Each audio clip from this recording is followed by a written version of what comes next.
Olá pessoal, eu sou o professor Washington, estou aí com a professora Anne nesse semestre e com vocês também. Muitos de vocês já me conhecem e hoje nós estamos aqui para ter uma aula de direito assistencial, nessa reta final aí do nosso curso de direito de família. Dentro dessa aula de direito assistencial que nós vamos ter hoje, nós vamos estudar três institutos, que é a tutela, a curatela e a tomada de decisão apoiada, que é um instituto recente, né, que surgiu no nosso ordenamento jurídico a partir do ano de 2015, com o Estatuto da Pessoa com Deficiência, conforme nós vamos ver ao longo desse nosso estudo de hoje. E aí eu queria começar contextualizando com vocês como que nós chegamos até esse ponto da matéria, né? Quando vocês começaram a estudar o direito civil, vocês começaram pela parte geral do direito civil. A parte geral ela é composta por 4 livros, como vocês podem acompanhar aí na nossa tela.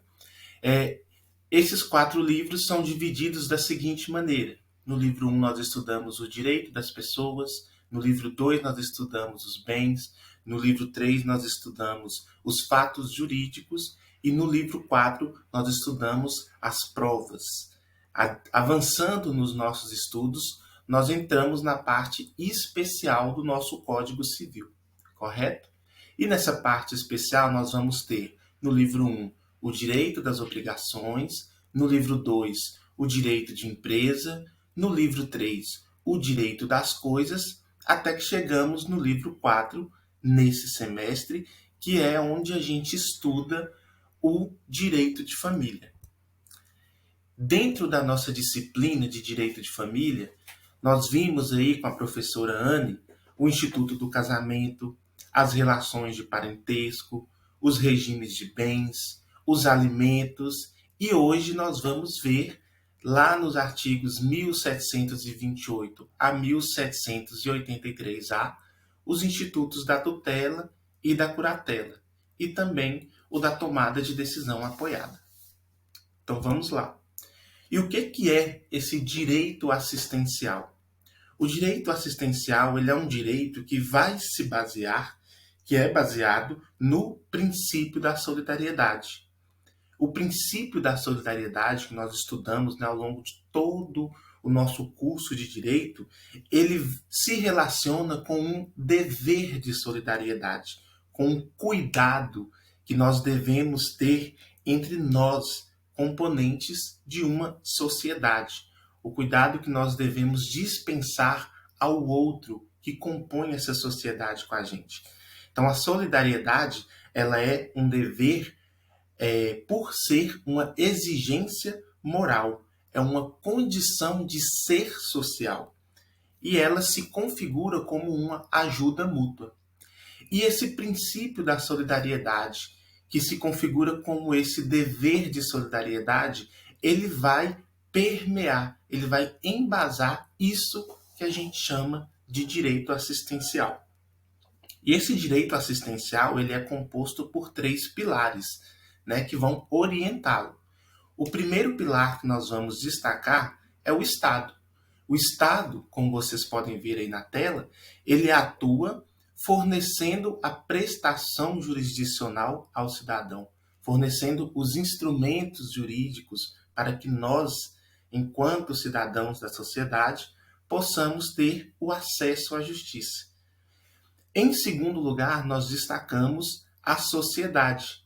Qualquer pessoa, dentro desses institutos que nós vamos estudar hoje, né, da tutela, da curatela e da tomada de decisão apoiada, que preencham os requisitos para ser tutor ou curador, essas pessoas podem ser chamadas para exercer esse munus público, esse encargo.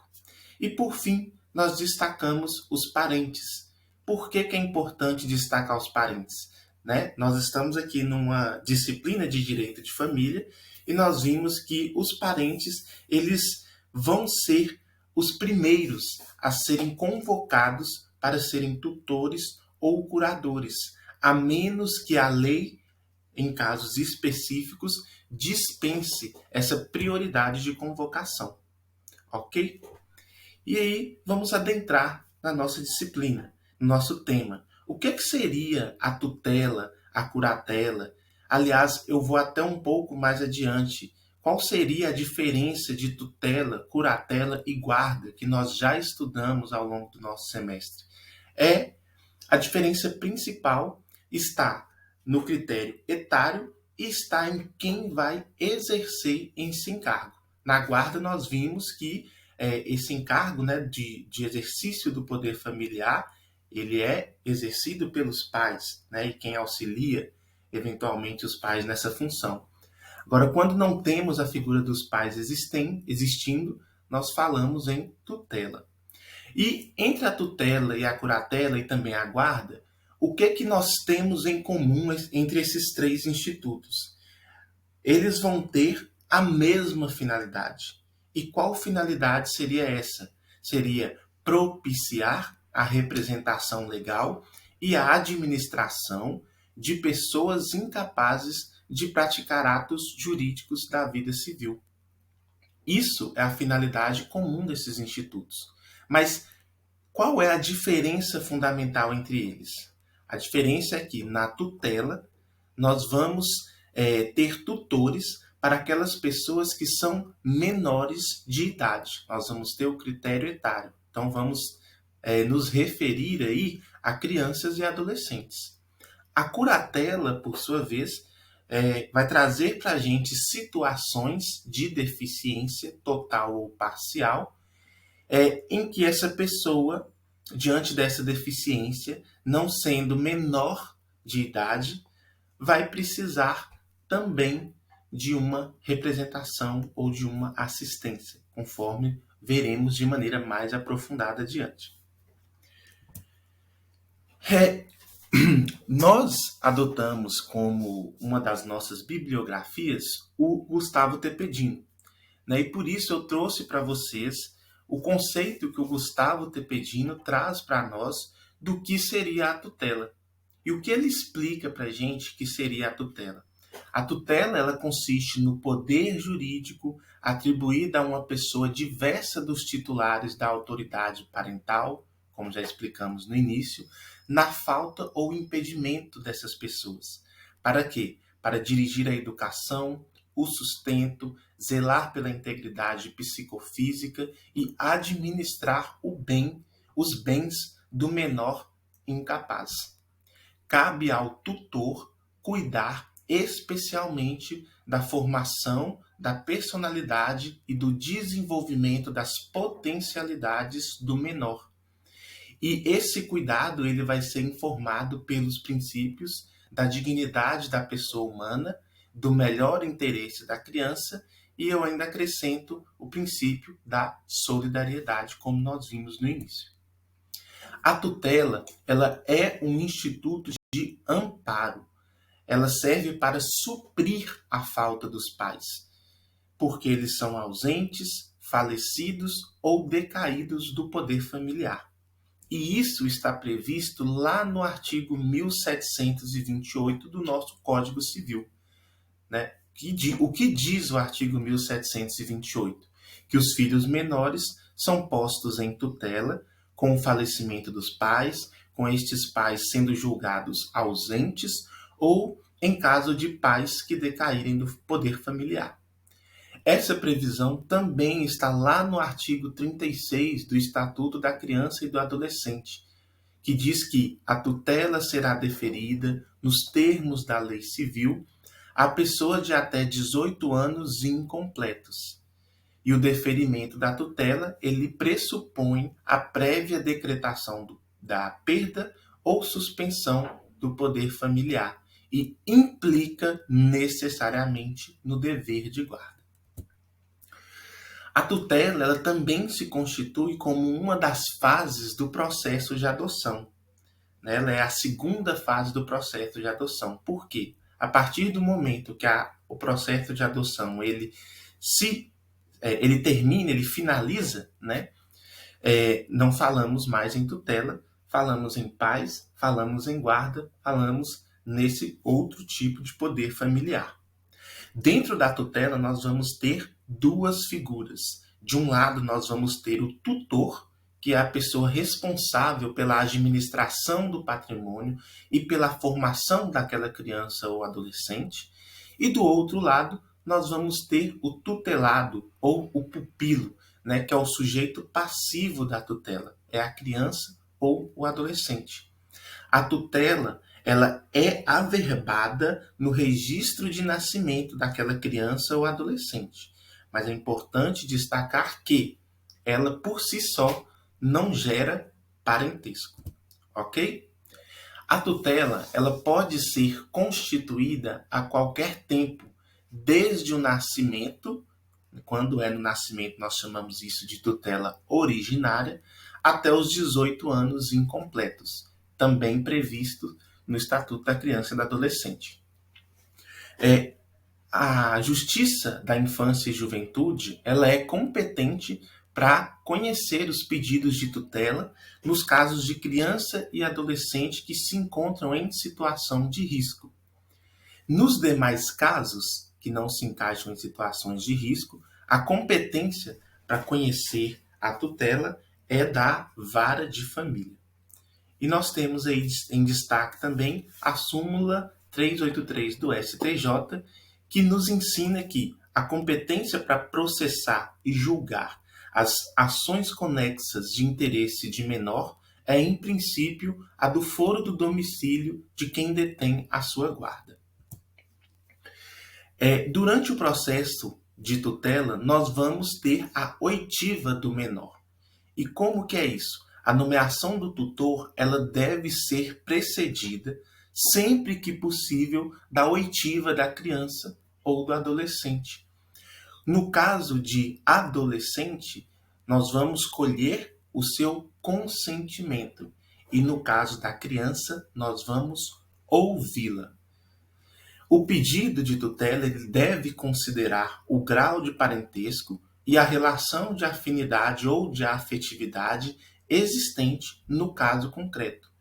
E ele vai ser precedido também de um exame dessa situação realizado por uma equipe interprofissional, uma equipe multidisciplinar, equipe essa que vai estar a serviço da justiça, né, da infância e da juventude. Isso também é uma previsão do Estatuto da Criança e do Adolescente. E quais são as espécies de tutela que nós temos no nosso ordenamento? Nós temos 3 tipos de tutela. A testamentária, que é a primeira a ser considerada, é a preferível, digamos assim. Ela é feita pelos pais, né, por testamento ou por um documento autêntico. Os pais devem realizá-los em conjunto e essa escolha de um eventual tutor nesse documento, ela deve visar sempre o melhor interesse do menor. Não existindo tutela testamentária, nós vamos analisar se existe forma de se estabelecer a tutela legítima. Legítima por quê? Porque está prevista na lei, no Código Civil, lá no artigo 1731, que diz que, na falta de um tutor nomeado pelos pais, incumbe a tutela aos parentes consanguíneos do menor. E ele traz a ordem que deve ser observada, né, aos ascendentes, preferindo o de grau mais próximo ao mais remoto, e aos colaterais até o 3º grau, preferindo os mais próximos aos mais remotos e, no mesmo grau, os mais velhos aos mais moços, em qualquer dos casos. O juiz ele pode escolher temos essa previsão de ordem aí na tutela legítima, mas o juiz ele pode escolher aquela pessoa que se considera ou que é considerada a pessoa mais apta para exercer a tutela. Por quê? Porque nós temos que pensar no benefício do menor, no melhor interesse. Então, se saindo daquela ordem existe uma pessoa mais apta, é ela que vai ser chamada para exercer a tutela. E, por fim, não existindo essas duas formas, nenhuma dessas duas formas, nós vamos considerar aí a tutela dativa ou judicial, né? Que é a última opção que é considerada, porque ela nomeia uma terceira pessoa que é estranha ao vínculo com aquele menor. E isso não é o ideal, né? Mas se for o caso, ela é considerada. Eu trouxe como exemplo aí a história de um personagem para vocês gravarem, né, esse instituto da tutela de maneira mais fácil, que é o Batman. Qual é a história do Batman? O Batman é um personagem, é um rapaz que aos 8 anos os seus pais foram assassinados. Então, 8 anos, estamos falando aí de uma criança, certo? E pais que morreram. Então, essa criança ficou órfã. Só que ele é criado, né, quem administra os seus bens após a morte dos seus pais é o seu mordomo, o Alfred. E aí, então, nós temos o Alfred exercendo o quê? A tutela dessa pessoa. Né? Então, ele exerce a tutela até ele atingir a maioridade. Então, o Alfred ele é responsável por cuidar do patrimônio, por gerir toda a educação, por promover formas de desenvolver a personalidade dessa pessoa. Ok? Certinho? Dando prosseguimento, o Código Civil ele também prevê quais são as pessoas, ou melhor, quem são as pessoas incapazes de exercer a tutela. Né? E ele traz um rol aí. Quem ele prevê que não é capaz de exercer a tutela? Aquelas pessoas que não tiverem a livre administração de seus bens, porque a ideia aqui é, se essa pessoa não tem a livre administração dos seus próprios bens, como ela vai administrar os bens de uma outra pessoa? Né? Aqueles que no momento que lhes for deferida a tutela se achem constituídos com alguma obrigação com aquele menor, os inimigos do menor, os condenados por crime de furto, roubo, estelionato, falsidade contra a família, os costumes, tenham ou não cumprido pena. E por que é importante a gente destacar que tenham ou não cumprido pena? Porque a ideia aqui é analisar que essa pessoa moralmente e criminalmente ela tem uma conduta reprovável, né? Então, ela não é considerada aquela pessoa mais apta para exercer a tutela. Nós também temos como incapazes de exercer a tutela as pessoas de mau procedimento, também pelo mesmo motivo, né, com falhas na sua probidade, e aqueles que exercem uma função pública que é incompatível com a boa administração da tutela. Nós temos também, aqui na tutela, a possibilidade de escusas, né, que é prevista de maneira taxativa no Código Civil. E o que são as escusas da tutela? São aquelas pessoas que podem não aceitar o encargo de ser tutor. E quem são essas pessoas? As mulheres casadas, e isso só esse inciso aqui, que até em jornadas de direito civil ele já foi reputado como inconstitucional, né, porque a professora Anne já explicou isso em sala para vocês, né, na nossa codificação anterior, a mulher, por ser casada, ela perdia a sua capacidade, isso não se coaduna, né, com o que temos hoje sobre esse assunto. Os maiores de 60 anos, aqui a ideia é que o idoso, eventualmente, ele precisa, por uma questão social ou por uma questão de saúde, ser protegido. Ele deve ter assistência, né? Então, nós não podemos prever na lei uma possibilidade obrigatória de que ele exerça a tutela, no sentido de ter que cuidar de uma pessoa, né? Porque nesse momento da vida, para o nosso Código Civil, a partir dos 60 anos, nós somos considerados idosos e nós precisamos de proteção, de assistência, e não de trazer mais encargos para essas pessoas.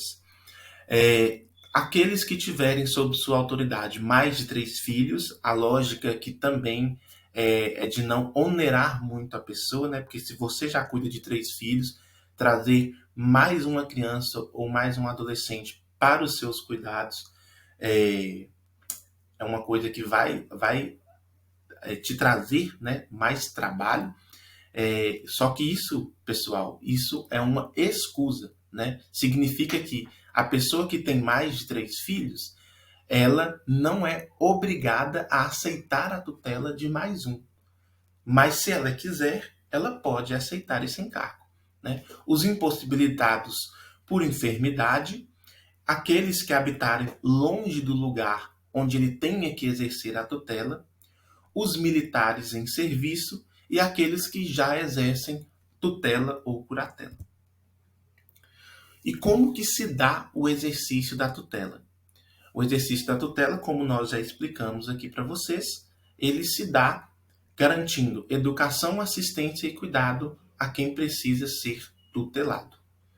A tutela ela não gera necessariamente, é importante destacar isso, o dever alimentar, mas ela gera a obrigação de se administrar com zelo, com probidade, com responsabilidade, os bens do tutelado. Caso necessário, o tutor ele deve desempenhar o pagamento de alimentos. A obrigação alimentar do tutor, entretanto, por não estar alocada lá no nosso capítulo do Código Civil relativo aos alimentos, ela não se sujeita à prisão civil. O máximo que vai acontecer nessas questões, né, nessa situação, é o afastamento do encargo, né, se essa obrigação ela não estiver sendo cumprida da melhor maneira. Durante o exercício da tutela, o tutor ele deve fazer a prestação de contas. Né? Se ele está administrando os bens de outra pessoa, ele deve prestar contas dessa administração. E essa prestação de contas ela é feita ao juiz a cada 2 anos. Se o tutor tiver tido despesas justificadas e que foram reconhecidamente aproveitadas em favor do menor, e caso esse menor tenha patrimônio para suprir essas despesas, o seu tutor ele pode apresentar essas despesas e essas justificativas ao juiz e pedir o seu ressarcimento. Né? A sentença que julga as contas boas, né, está tudo certinho, está tudo ali dentro do que foi proposto na responsabilidade do tutor, ela exonera ele de qualquer responsabilidade quando a tutela chegar ao fim. Eu queria destacar aí também que nós temos uma figura assistencial na tutela, né, que vai assistir, vai prestar assistência ao tutor, que é a figura do pró-tutor. Também é prevista aí no artigo 1742 do nosso Código Civil. E por fim chegamos na extinção da tutela. Como a tutela chega ao fim? A tutela ela cessa com a maioridade da criança ou adolescente ou com a emancipação dessa pessoa. E quando essa criança ou adolescente cair sob o poder familiar, né? Por exemplo, por meio do processo de adoção.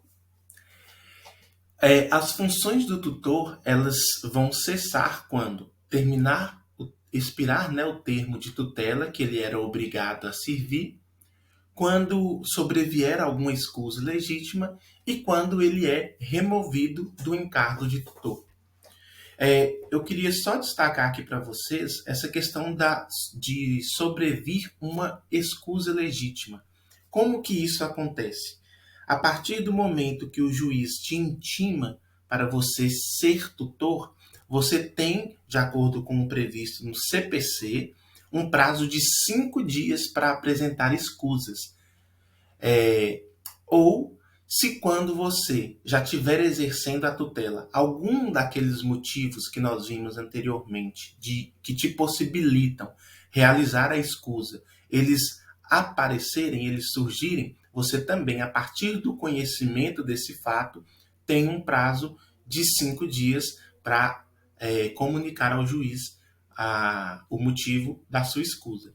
Se nesses prazos, né, de 5 dias você não realiza essa comunicação, aí você vai ter que exercer um encargo, porque o seu prazo ele vai precluir. No fim da tutela, você também deve pedir a exoneração do cargo quando expirar o termo de tutela. E você tem um prazo, a partir da data da expiração, de 10 dias.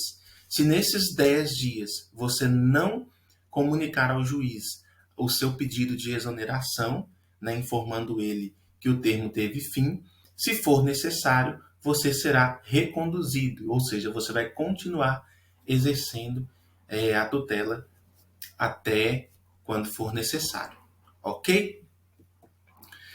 E aí, pessoal, quando nós... antes de seguir, eu queria trazer um caso aqui para a gente discutir. Numa disputa entre a avó paterna, que morava na França, e a avó materna, que residia no Brasil, diante do falecimento dos pais que ocorreu no Brasil, quem deve ter preferência para ser tutor daquela criança? Isso foi um caso que chegou para a gente aqui já. O nosso STJ, na segunda turma, lá em 2011, decidiu que, nesse contexto, em virtude de orientações médicas, do relatório psicossocial, lembra que a gente falou no início que é feito por uma equipe a serviço da justiça, e, portanto, conforme também o princípio do melhor interesse da criança, a teor da sua proteção integral, que é o que prevê o princípio do melhor interesse da criança, é de rigor a sua manutenção no Brasil, com a avó materna. E por que o STJ decidiu dessa forma? Porque ele considerou, dentro de todos esses motivos, que essa criança ela já possuía laços de afetividade, laços sociais, laços familiares muito bem estabelecidos aqui no Brasil. E fora o fato que ela ainda passava por um delicado tratamento de saúde, né? Então, por isso, ficou decidido a manutenção da tutela aqui. Bom, seguindo aí na nossa matéria, nós chegamos no Instituto da Curatela. Então, lembrem, tutela de 0 a 18 anos. Ao atingir a maioridade, nós não falamos em tutela, nós passamos a falar do Instituto da Curatela. Então, conforme está aí na tela de vocês, a partir da maioridade, falamos em curatela. E o que seria a curatela? A curatela ela é um encargo cometido a alguém para dirigir a pessoa e administrar os seus bens. E que pessoas são essas? São pessoas maiores e capazes. Então vamos prestar atenção nesse esqueminha que está aí para vocês. A partir dos 18 anos, no nosso Código Civil, nós temos que uma pessoa ela é considerada plenamente capaz. Lembra da nossa teoria das capacidades? A incapacidade no nosso ordenamento jurídico, no nosso direito civil, ela é uma exceção e, portanto, ela deve ser provada por meio de um processo judicial. E a curatela, nesse caso, ou a suscitação de dúvidas, né, sobre a incapacidade de uma pessoa, ela existe para quê? Para proteger aquelas pessoas, né, que têm, por exemplo, transtornos mentais, por isso são consideradas incapazes, ou até mesmo o nascituro, conforme nós veremos adiante. A curatela, hoje, com o advento do Estatuto da Pessoa com Deficiência, ela é um instrumento de assistência, né? Então vamos esquematizar aqui para ficar claro para vocês. O que é a capacidade? no nosso direito civil, a capacidade é a aptidão para praticar atos da vida civil de maneira autônoma e pessoal, ou seja, você mesmo praticar atos da vida civil. Nós temos dois tipos de capacidade no nosso direito. A capacidade de direito, que também é chamada de capacidade de gozo, ela é uma capacidade ilimitada que é conferida a qualquer pessoa desde que essa pessoa ela nasça com vida, ou seja, todos possuem capacidade de direito. Por outro lado, nós temos também a capacidade de fato. A capacidade de fato, ela é também chamada de capacidade de exercício, né? Exercer com autonomia, exercer pessoalmente os atos da vida civil. Só que essa capacidade de fato, ela é limitada, porque nem todas as pessoas vão ter indistintamente. Por que elas não vão ter indistintamente? Porque o nosso Código Civil, ele prevê a partir de determinados critérios, que algumas pessoas não podem possuir a capacidade de fato. Nós vamos falar em capacidade de fato a partir dos 18 anos. E o que prevê o nosso Código Civil dentro desse assunto? Dois tipos de incapacidade, né? Dentro da capacidade de fato, nós vamos ter dois tipos de incapacidade: os absolutamente incapazes e os relativamente incapazes. Vocês já estudaram esse assunto lá no início, né, do nosso curso de Direito Civil, mas estamos aqui fazendo um apanhado para vocês lembrarem direitinho da matéria. Quem são os absolutamente incapazes? São aquelas pessoas menores de 16 anos. E quem são os relativamente incapazes? Que só não podem exercer por si só, né, todos os atos da vida civil. Os maiores de 16 e os menores de 18, os ébrios habituais e os viciados em tóxicos, aqueles que por causa transitória ou permanente não puderem exprimir sua vontade, e temos também a figura dos pródigos. Quando falamos em incapacidade absoluta e relativa, nós vamos ser levados à existência de dois institutos, que é o Instituto da Representação e o Instituto da Assistência. O Instituto da Representação, ele estará presente quando falarmos em incapacidade absoluta. Ou seja, se aquela pessoa ela é incapaz absolutamente, ela precisa ser representada. A vontade do representante ela vai substituir a vontade daquela pessoa considerada incapaz. E é nulo o negócio jurídico realizado por uma pessoa incapaz. Agora, o Instituto da Assistência, ele vai se fazer presente quando falarmos em incapacidade relativa. Os atos praticados são praticados em conjunto, né, na questão da incapacidade relativa. Por isso que recebe o nome de assistência. A pessoa que está assistindo aquele relativamente incapaz vai auxiliá-lo, vai considerar a sua vontade. E por isso os atos por eles praticados, eles podem ser passíveis de ratificação, de acordo com o artigo 171 do nosso Código Civil.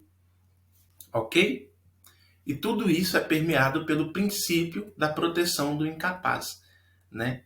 Mesmo com críticas aí, né, pela existência da incapacidade absoluta, a ideia desses institutos é preservar a autonomia e também a dignidade dessas pessoas consideradas incapazes. Bom, seguindo aí, se o meu computador permitir, seguindo aí no Instituto da Curatela, eu gostaria de destacar algumas questões.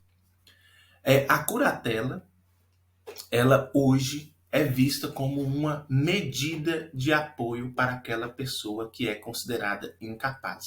Só que eu queria estabelecer aqui com vocês uma contextualização para vocês ficarem, desenvolverem um espírito crítico, né, nesse assunto da curatela.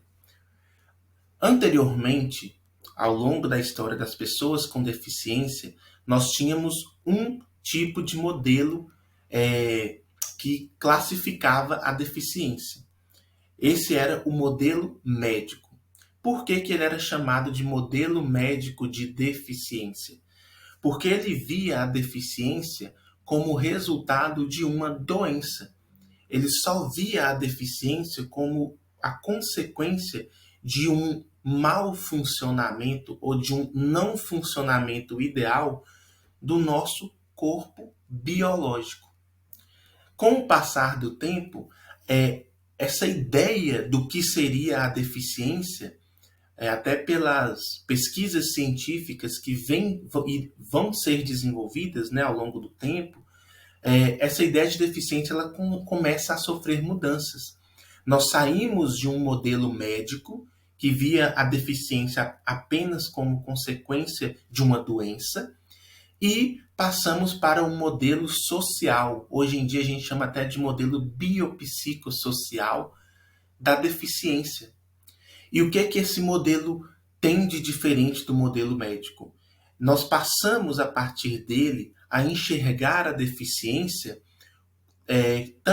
para além de uma doença, né? Ela não necessariamente é uma consequência de uma doença, mas também como consequência de barreiras existentes na sociedade que dificultam a vivência dessas pessoas, né? Dessas pessoas com deficiência.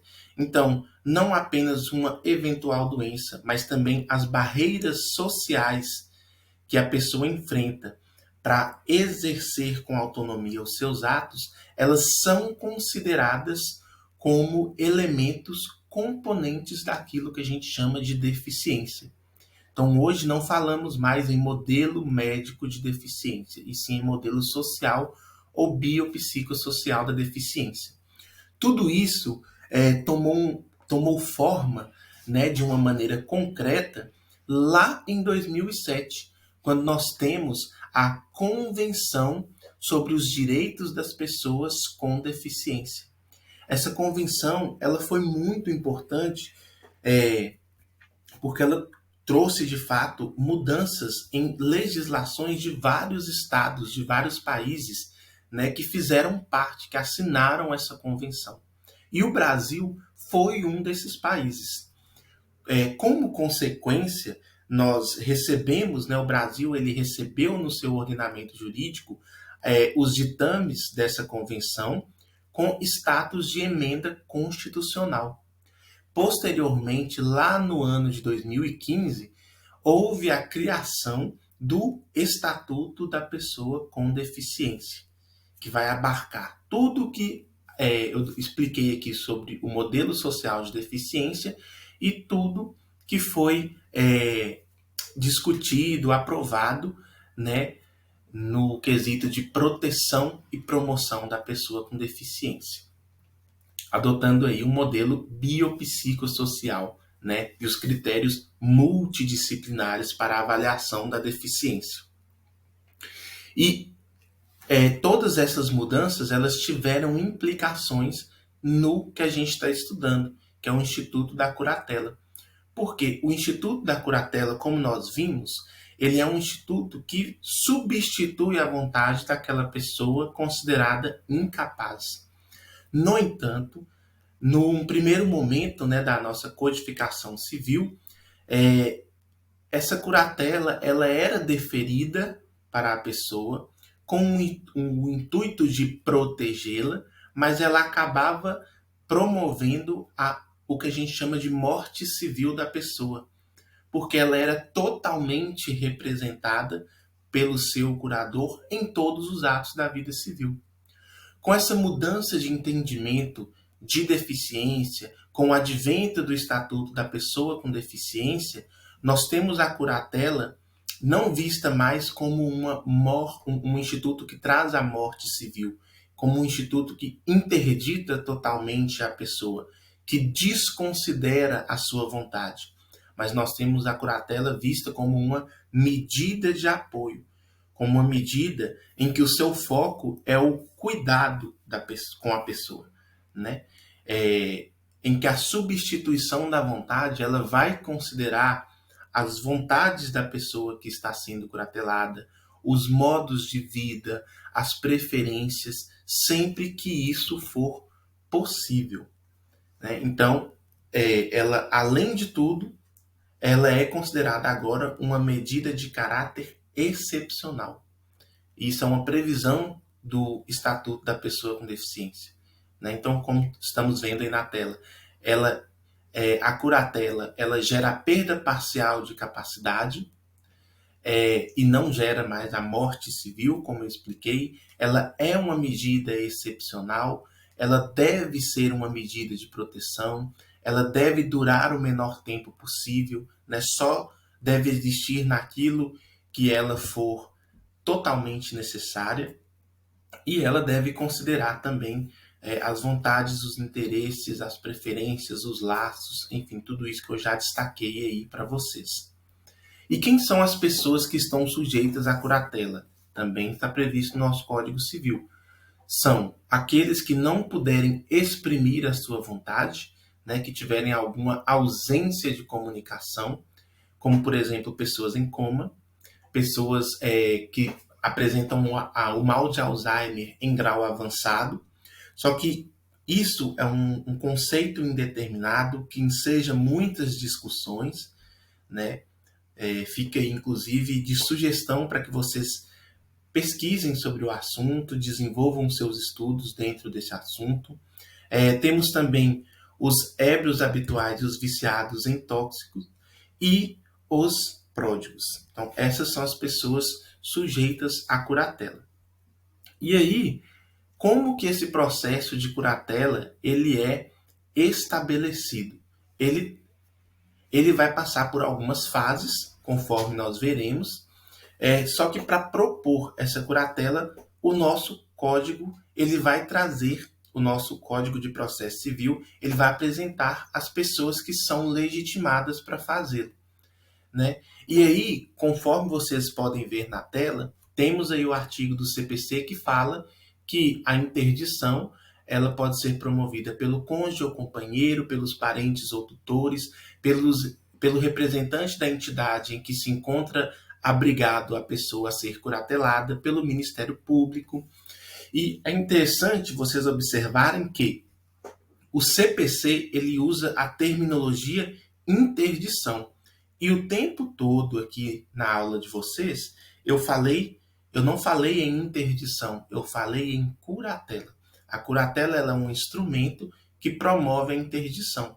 Só que o uso desse termo interdição, ele é rechaçado pela Convenção sobre os Direitos da Pessoa com Deficiência e pelo Estatuto da Pessoa com Deficiência.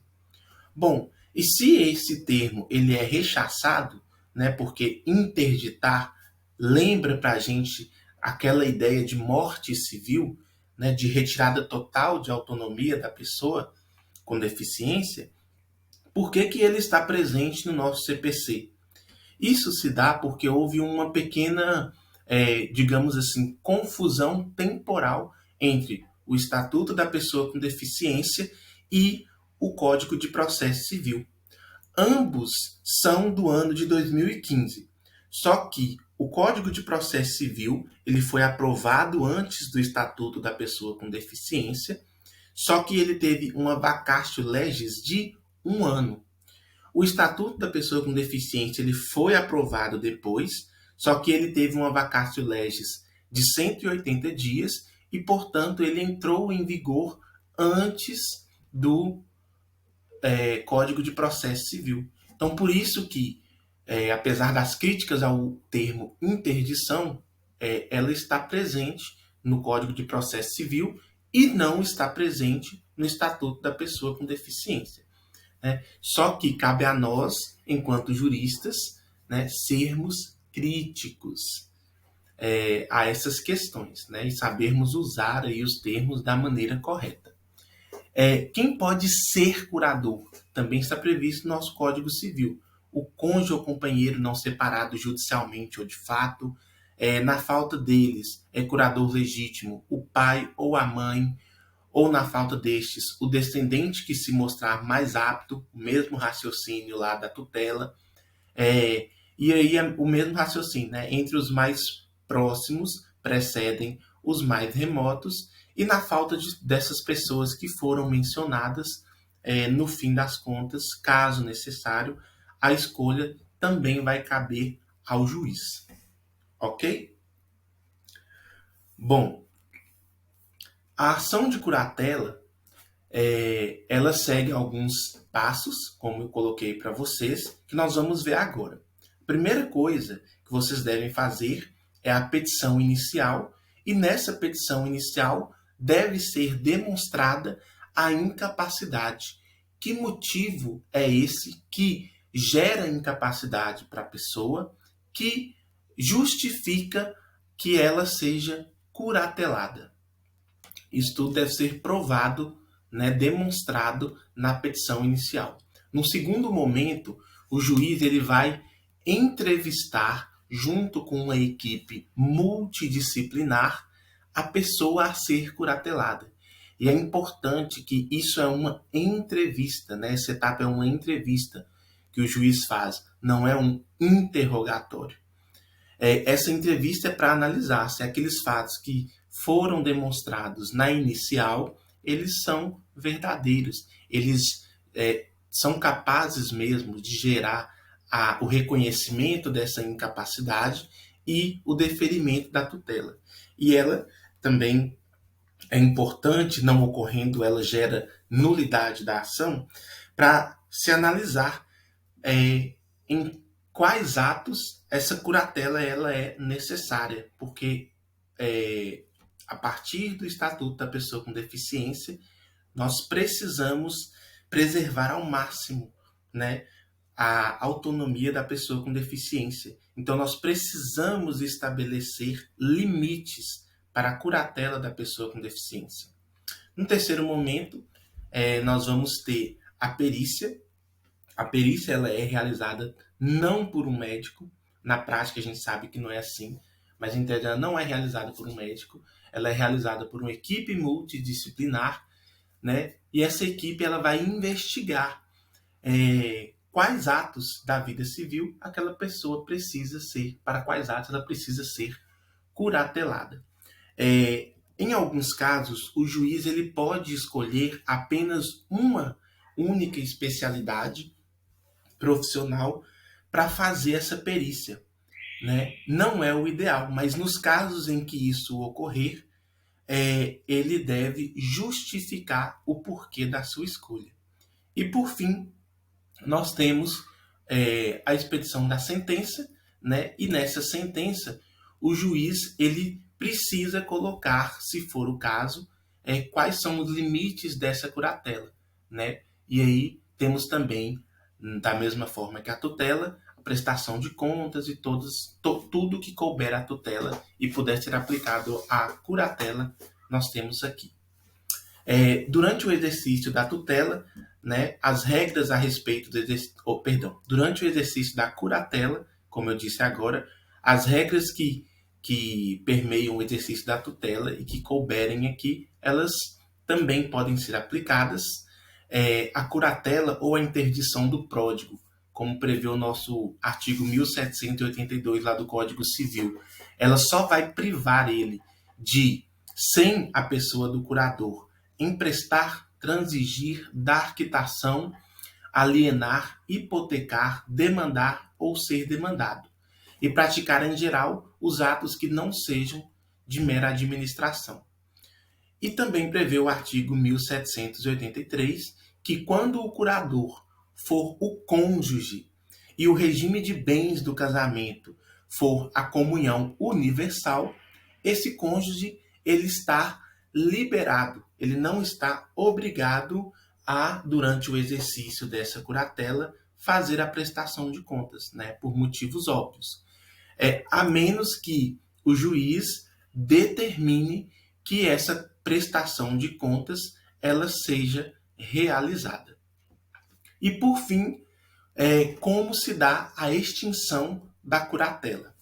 Bom, a curatela ela vai deixar de existir quando não estiverem presentes os requisitos que motivaram o deferimento dessa curatela. E para extinguir a curatela, nós vamos passar pelo mesmo processo que eu acabei de explicar para o seu deferimento, né? Tem que ter perícia, tem que ter a entrevista pessoal, é uma ação acessória que é distribuída no mesmo juízo da curatela, e essa sentença ela deve ser averbada no registro civil dessa pessoa, né? Então, tudo vai ter a prestação de contas, tem que registrar no registro de nascimento, tudo também conforme a tutela. Por fim, eu gostaria de destacar aqui para vocês um tipo especial de curatela, que é a curatela do nascituro, né? É uma previsão que nós temos sua hipótese prevista lá no 1789 do Código Civil, que explica que enquanto essa criança estiver, essa criança é ótima, né? Que enquanto essa potencial pessoa, esse nascituro, ele estiver lá no útero materno até o seu nascimento com vida, ele precisa de uma proteção especial. Se o pai falecer e a mulher ficar grávida, só que ela não tendo o poder familiar, ou se ela estiver numa situação em que ela é curatelada. Na situação em que ela é curatelada, o mesmo curador da mulher grávida vai ser o curador do nascituro. E aí, após o nascimento com vida, deixamos de lado esse instituto especial e temos aí a figura do tutor, conforme a gente já estudou. Ou seja, a curatela do nascituro, ela é um instituto especial que é temporário, ok? E aí, caminhando para a reta final desse assunto, eu deixo duas sugestões aí para vocês pesquisarem, né? Temos o caso da cantora Britney Spears, que até pouquíssimo tempo atrás, né, salvo engano, 2021 ou esse ano mesmo de 2022, ela foi curatelada, ela é uma pessoa maior, ou seja, ela já passou, no critério etário, ela já passou aquela previsão, só que ela ainda era considerada incapaz para gerir seu patrimônio, né? E aí até hoje teve até um movimento na internet, né, igual tem aí na tela de vocês, que é o movimento Free Britney, para que os fãs eles fizeram para poder pressionar, digamos assim, a justiça americana para que ela retirasse essa curatela que o pai da Britney Spears exercia sobre ela, né? É um caso interessante a ser pesquisado. É claro que as leis americanas, né, nesse sentido, elas são diferentes das leis brasileiras, mas para vocês gravarem, né, essas regrinhas aqui que a gente estudou sobre a curatela, é um assunto, é um caso bem interessante. E por fim, tem um filme também que chama Eu Me Importo, que retrata muito bem essa questão, tanto para o bem quanto para o mal, do Instituto da Curatela. Então fica aí também de sugestão para vocês. E por fim, eu gostaria de falar um pouquinho, rapidamente, sobre a tomada de decisão apoiada. A tomada de decisão apoiada, ela é um instituto novo. Ele surge no nosso ordenamento jurídico com o Estatuto da Pessoa com Deficiência. A tomada de decisão apoiada, inclusive, ela é um referencial que muitos autores, pesquisadores, né, dessa temática da pessoa com deficiência, elas defendem que deve ser o referencial a ser adotado, né, pelos modelos de capacidade jurídica que nós temos aí, não apenas no Brasil. Por quê? A tomada de decisão apoiada, ela estimula a autonomia da pessoa com deficiência. diferente da curatela, ela não trabalha com a ideia de substituição de vontade, né? Ela trabalha com a ideia de que é uma medida de apoio para a tomada de decisões, para a realização de atos da vida civil. E por isso, ela é, assim, o, o maior eixo orientador da convenção e, né, e do estatuto da pessoa com deficiência. E de que maneira que ela está prevista tanto no estatuto quanto no nosso Código Civil? Bom, ela é um procedimento de jurisdição voluntária, ela não é um instrumento substitutivo de vontade, né? A pessoa com deficiência é a pessoa legitimada para se valer desse instrumento. E como que ela faz isso? Ela elege duas pessoas idôneas da sua confiança para serem seus apoiadores, para auxiliá-las na tomada de decisão de atos da vida civil. Esses apoiadores, eles vão clarear as ideias para ela, eles vão fornecer informações sobre os riscos da sua tomada de decisão, sobre informações necessárias para a sua tomada de decisão, sobre ponderações que essa pessoa com deficiência precisaria considerar na sua tomada de decisão. A tomada de decisão apoiada, ela é feita por meio de um termo, que a gente chama de termo de apoio, né? Esse termo de apoio, ele pode considerar tanto aspectos patrimoniais quanto aspectos existenciais de tomada de decisão, e ele vai conter a extensão e os limites desse apoio que essa pessoa está recebendo, né? E aí ele vai constar também o seu prazo de vigência e o compromisso desses dois apoiadores nessa tomada de decisão. Esse termo, ele é dirigido ao juízo de família, né, que vai promover uma entrevista tanto com a pessoa com deficiência que precisa, que requer esse apoio, quanto com os seus apoiadores. E essa tomada de decisão, esse termo de apoio, ele vai ser acompanhado também pelo Ministério Público e por uma equipe multidisciplinar. Ele tem efeitos perante terceiros, tanto é que se terceiros quiserem comprovar ou pedir, por exemplo, uma assinatura que seja desses apoiadores, eles podem pedir, né, para validar a tomada de decisão da pessoa com deficiência, e ele é uma medida de apoio que visa também evitar a curatela da pessoa com deficiência, né, a partir do momento que ele é homologado em juízo. É uma medida muito interessante, apesar dela já existir no nosso ordenamento jurídico, ela ainda carece de um entendimento maior da sua aplicação, porque nós ainda vivemos em uma sociedade altamente voltada para aquele paradigma da saúde mental, né? Para aquele critério médico de compreensão da pessoa com deficiência. E o paradigma da saúde mental, ele foi por muito tempo o paradigma que permeou a teoria das capacidades civis brasileira. Então, apesar de existir, apesar de ele se filiar a um referencial de direitos humanos, apesar dele ser considerado uma medida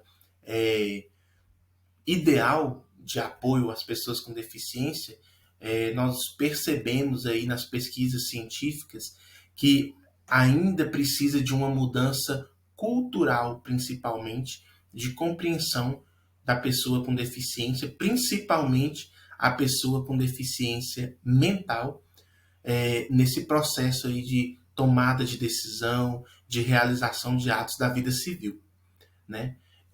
Essas medidas de apoio, igual a tomada de decisão apoiada, elas existem para promover cuidados pessoais, né? Para facilitar a comunicação da pessoa com deficiência e, acima de tudo, para oferecer auxílio para essas pessoas, né? E aí, por fim, eu gostaria de perguntar: é possível a tomada de decisão apoiada ela coexistir com a curatela? Num primeiro momento, eu destaco que não é o que a Convenção Internacional sobre os Direitos das Pessoas com Deficiência julga como ideal. Mas, inclusive o Gustavo Tepedino e a professora Ana Carolina Brochado, eles defendem que não há nenhum obstáculo desses dois institutos existirem, né? A professora Anne, inclusive, ela costuma brincar que hoje todo mundo é pessoa com deficiência. Porque quando você pega a definição de deficiência lá no Estatuto da Pessoa com Deficiência, e quando você considera as pesquisas científicas, né, principalmente aquelas voltadas à saúde mental, nós temos hoje que qualquer pessoa está sujeita a esse tipo de barreira, por assim dizer, né? Então, há essa possibilidade aí de, digamos assim, se encaixar no conceito, eventual conceito de deficiência, né? Então, não há obstáculo para que elas possam existir, coexistir, né? Por exemplo, verificada a necessidade de curatela para determinados atos patrimoniais, porque a curatela ela é focada só nesse, eu posso, enquanto pessoa com deficiência, me valer da tomada de decisão apoiada para englobar atos médicos, né? Alguma decisão relacionada a um cuidado de saúde, né? Que não é englobada pela curatela hoje em dia, né? Por exemplo, eu preciso fazer uma cirurgia. Será que eu preciso de um apoio? Que orientações eu preciso? Então, isso aí é uma das possibilidades, né? É claro que, no fim das contas, a situação que a pessoa com deficiência apresenta no caso concreto vai determinar aí qual será a medida mais efetiva, ok? Muito obrigado. Eu tentei fazer uma aula rápida, mas são assuntos que carecem, né, de muita discussão. Espero que vocês tenham gostado e até a próxima.